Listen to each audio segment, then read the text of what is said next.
Whoa.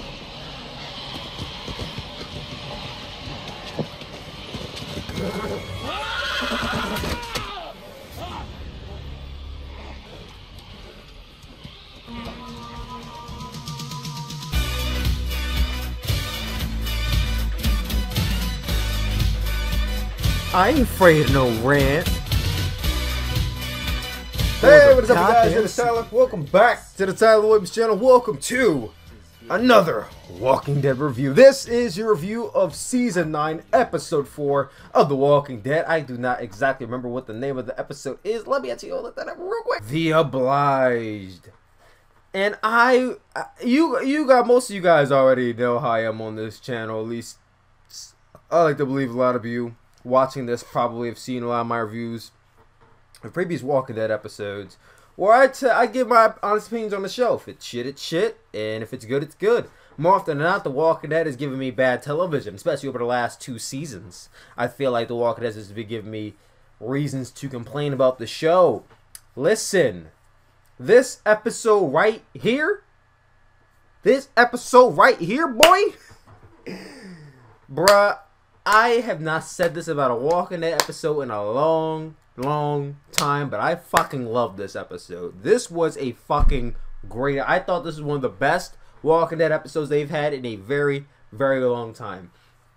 It advanced a lot of storylines. We got some great dialogue from almost everybody in this episode. It advanced storylines like it was supposed to, and it accomplished its goal of making me want to see the next episode, even though I feel like as a Walking Dead fan, even if you stop watching the show, you're almost inclined to watch next week's episode, because I can tell you right now that next week's episode is probably going to be one of the highest viewed episodes of all time. I'm calling it right now. I know the ratings are super low for this season. Those ratings are going to spike up, at least for that one episode. I'm telling you now. But that being said, I thought it was a great episode. I just wanted to start off with that, so that way you guys can have a, oh, it's going to be him shitting on the show. I don't want y'all to have that mindset going on, because though I will say like 1 or 2 things that might be seen as negative, it's going to be an overly positive review. That being said, I took a lot of notes, which means I was very much invested in this episode with the amount of notes I take. So let's get straight into it. So the episode starts off with Michonne. It's showing Michonne holding the community together. You know, she's day and night. She's taking care of Judith. She's helping out like with these women, trying to break up a fight. She's writing books. She's planning shit. And then it's like, it shows a shot of her and Rick at night. Rick tries to put her hand on her, and she kind of shields it away. She goes out, and she takes her katana, and she kills a bunch of walkers. And I'm like, yes, this is the Michonne I've been wanting to see. The hell, where's she been hiding? Well, she been sleeping. That's what it is. She wakes up at night. But then we see it kind of repeat, like, you know, every night. It seems like that's kind of her way of to let loose, to kind of get rid of all that, the workload she's carrying. She's going out there and killing walkers in a sense. One night she goes out to kill a bunch of walkers, and she sees there's a walker hanging by a noose. And by that being said, someone got hung by a noose. Either they hung themselves or someone, no, they had their hands tied, so someone actually hung them. Catching her off guard, a walker comes up to her, attacks her. She finds a nearby bat and kills the walker. And she immediately looks at what she killed him with. She's like, oh my god, it's a fucking bat. Like, am I turning into Negan here? And this will foreshadow into a lot of our dialogue we're going to get later. But she runs off, and that's where the show starts. So, pretty good opener. Last episode, we already know that Maggie's going off to kill Negan. Jesus tries to persuade her not to. Maggie basically says, fuck off, I'm going to kill him anyway, and she goes off. I don't think we saw Maggie again after this. No, we did, but briefly. Hopefully we see her next time. Anyway, Rick and Eugene have some jibber-jabber. It doesn't really matter. It lets Rick going into a tent where Carol's kind of packing up, and Rick's like, well, what are you doing? And she's like, well, I'm leaving. And he's like, and, you know, at first I'm like, oh, Carol's always fucking leaving the group, man. She did it in season 4. She did it in season 6. She probably did it in season 7. She's always leaving. Go somewhere. And she's like, no, I'm taking my people back to the kingdom. And Rick's like, well, why? We're trying to set a community here. We're trying to get everything together. And Carol's like, well, it's obvious that, you know, these people aren't wanted here by another group. It's like, you can't get everyone together. You can't get everyone to agree on the same thing, especially with all the history we have. So it's probably best if I take my group and we go back to our home, the kingdom. And Rick's like, you know what, whatever. I don't even care anymore. Rick leaves, gets a message from Jerry saying that basically Maggie is on her way to Alexandria to do you know what. And Rick makes a call to someone. I guess they're at the base camp of Alexandria or whatever. And he's like, hey, I need you to relay Matt to Maggie. And I need you guys to delay Maggie's entrance. And if you can, get Michonne to go and talk to her. And I need you to relay a message to Maggie. And he's like, Maggie, if you hear this, let's talk. And the girl on the radio he was talking to, she puts the walkie down. She's like, I think Maggie's... She puts the radio down. She's like, I think she's done talking. And she pulls out a magazine. She starts reading. I'm like, well, goddamn. Everybody's on Maggie's side, man. I'm that little girl, man. I'm on Maggie's side. I think Maggie was that. I think I'm that girl.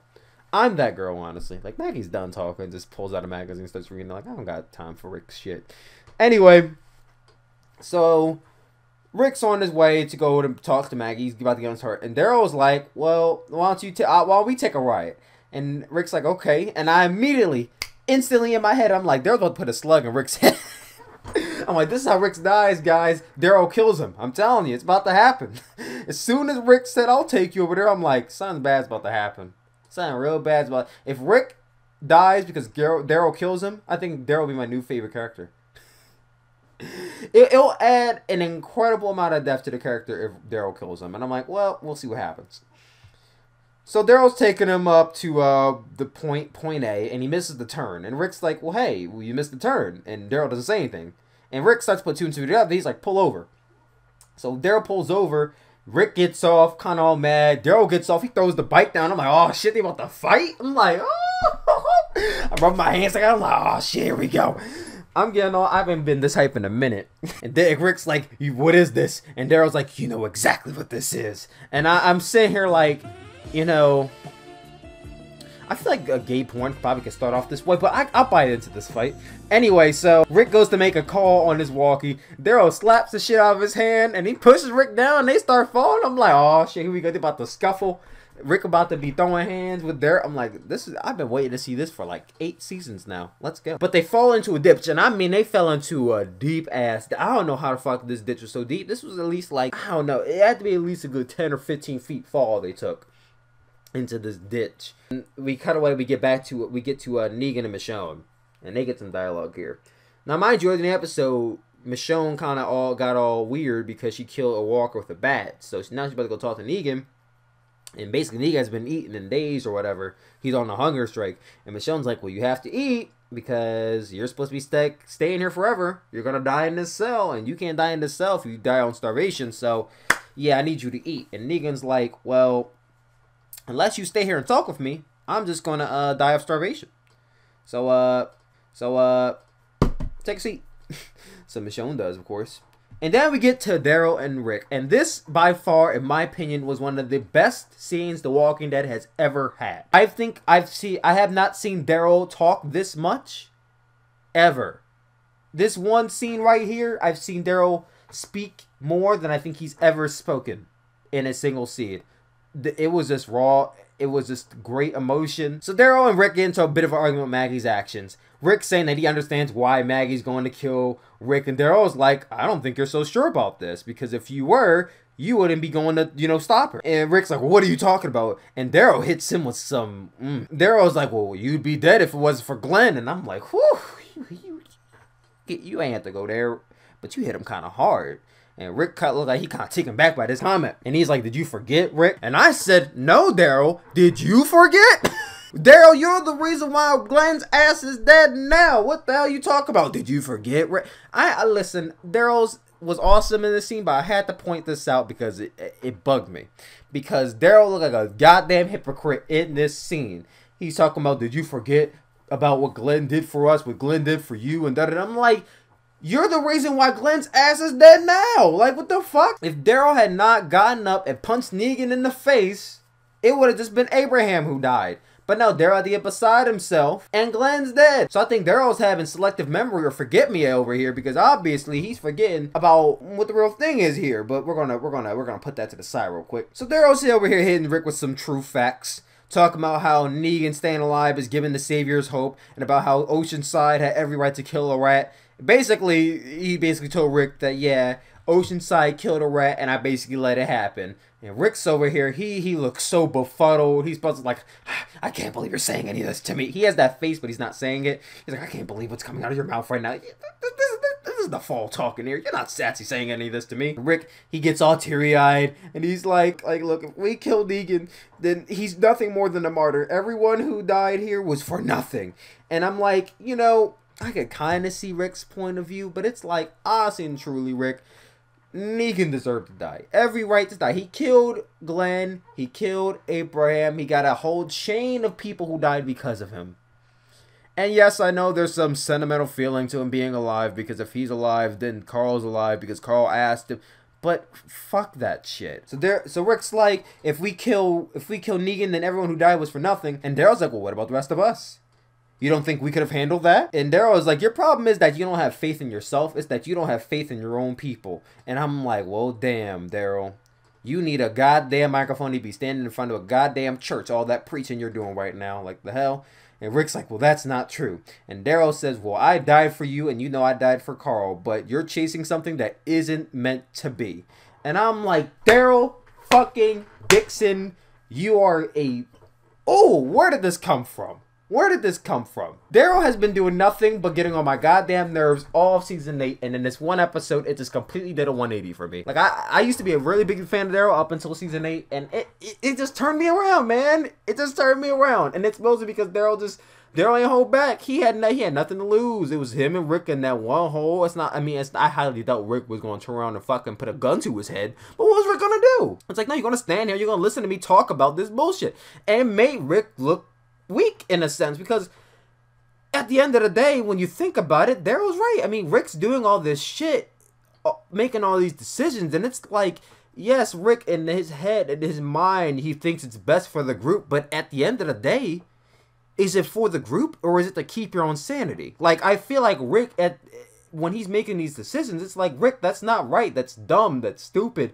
You're thinking morally for yourself, but not morally for the better of the group. Like, Rick does think for himself a lot, and Daryl exploited that here, and I gotta give him credit, because not a lot of people are gonna call Rick out. I was happy when Maggie did it, and I was happy when Daryl did it, because Rick doesn't get called out enough, and I know he's gonna die in the next episode, but Rick doesn't get called out enough, so I love it when people do. But yeah, that was said, and the scene ends. I was so sad that the scene ended. That was perfect. I had to watch that scene back like 3 times because I loved it so much. Then we get back to Michonne and Negan. And they have a good scene as well. Not as good as this one, but they have a good scene as well. Negan basically telling Michonne that his wife was named Lucille, and Lucille had cancer, and that they would have loved to have a kid like Carl. And he's basically having a heart-to-heart. He's trying to have a heart-to-heart with Michonne, Michonne's kind of all disconnected, trying to cut herself off from him. And, you know, Michonne's starting to get emotional, so she goes to leave. And Negan, like, says, hey, I got one more question to ask you. And he's like, are you glad that Andre's gone because you knew that he would have made you weak? And I said, well, fucking damn, Negan, where's your chill at, son? Like, for I mean, what's Michonne gonna do, kill him? So I guess he had nothing to lose there. And Michonne, in a rage, throws his food on the floor. He's flipping shit and just leaves. And I'm like, well, goddamn, looks like Negan struck a chord there with Michonne. He's trying to get to her. He's trying to manipulate Michonne into letting him out. I see where it's heading here. He's trying to manipulate her. And the first thing you do to manipulate someone, you got to hit them right in their heart. You got to hit them right in the emotions. That's how you do it. And Negan's a master manipulator, so he's going to do it. Then we get to Father Gabriel and Jadis. And you guys remember last week, Father Gabriel got knocked out by Jadis from being too damn nosy. So, Father Gabriel's tied up on the ground. We see Jadis with Walker, with a walker kind of tied to little dolly. And Father Gabriel's pleading, like, you don't have to do this. The whole you don't have to do this plea that every Walking Dead character does. And she goes to basically chop up Father Gabriel with the walker. And he basically starts saying how, you know, I gave you a chance. You should give me a chance. All that bullshit. And she decides against it. But she chloroforms him instead. She pulls out a rag, puts it up to his mouth, and he passes out. Then we get to Carol getting her people to pack up as they're about to head back to the kingdom. When the saviors from out of nowhere, they come in clutch with weapons, guns, hatchets, everything. I'm like, what the hell? Where the hell did they come from, and where did they get these weapons from? And Carol asks, well, where did you get the weapons from? And basically says, none of your fucking business. And Carol tries to reason with them, but with I guess Jed or whatever the fuck his name is. She tries to reason with him, and it doesn't work.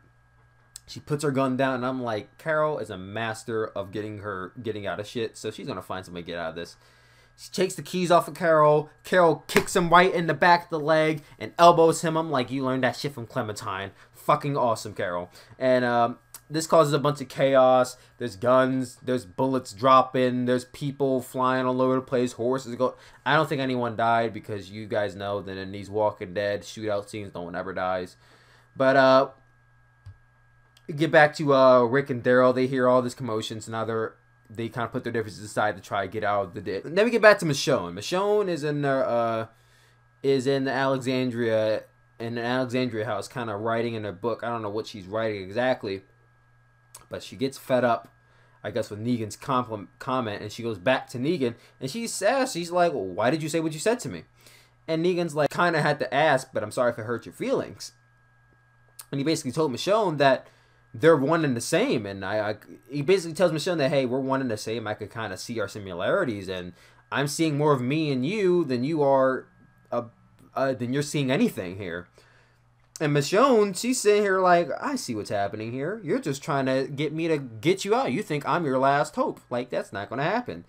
And through all this dialogue, Negan is dressing her down, dragging her through the dirt in this entire scene, just mentally and verbally just dragging her, trying to figure out all the cues to look for. And he does. And he basically tells Michonne that you're scared that you're going to end up like me, all alone with all of your people dead.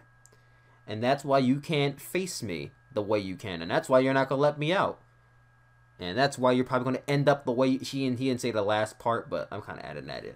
I'm kind of adding that in because that's what I'm getting from here. And I'm like, this is another goddamn scene. Like, who's writing for this goddamn... Did they fire the writing team and hire someone differently? You know, everyone's going to say, oh, Angela Kang stepped in, and ever since then, everything's changed. You know, it's da-da-da-da.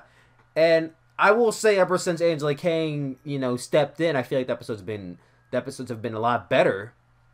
But let's not all forget that all great episodes from The Walking Dead seemingly have been written by Scott Gimple and directed by Greg Nicotero, and the next episode is going to be directed by Greg Nicotero and written by Scott Gimple. So let's not all forget about the fact that Scott Gimple has fucked up a lot, but when it comes to these really strong episodes, he comes in clutch when he needs to. Then Negan asks Michonne about Lucille, and where's Lucille? I want to see her. And Michonne's like, well, she's out there somewhere. I don't know.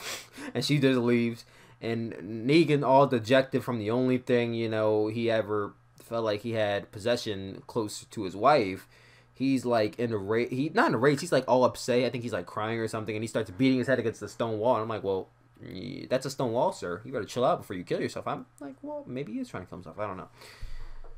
So now Rick and Daryl, they're back in the slope, and walkers are trickling down the slope. And I'm like, oh shit, is Rick going to get bit by a walker and that's how he's going to die? And I'm like, I sure the fuck hope that doesn't happen. So they're fending off the walkers, they're killing each other while they're trying to get up the slope. And Rick and Daryl, they're getting up there. It's really tense because it's like, you know, Rick's going to die next episode. So you're like, is it going to be because of a walker bite? Is it going to be one of those Carl moments? And I'm sitting there like, I really fucking hope he doesn't get bit by a walker. So I'm like on the edge of my seat, like, is this going to happen? And Rick and Daryl, they're trying to climb out. Rick makes it out first. And he's like, brother, I got you. All of a sudden, they're calling each other brothers now after their whole debacle. And they get out.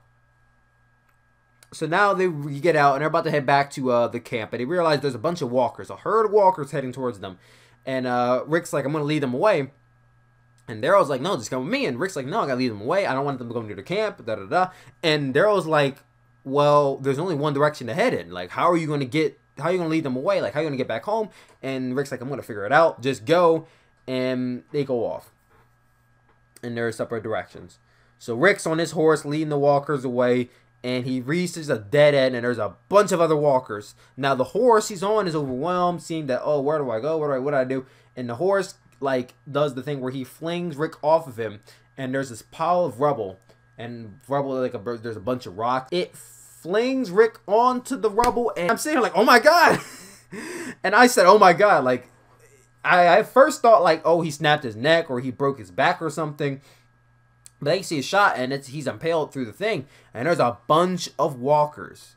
There's a bunch of walkers just about to swarm him. And that's how the episode ends. And I'm like, holy shit. What a fucking great cliffhanger that was. That was a great cliffhanger. Because now you're sitting here, you're wondering like, oh my god, is he going to die? We know he's going to die.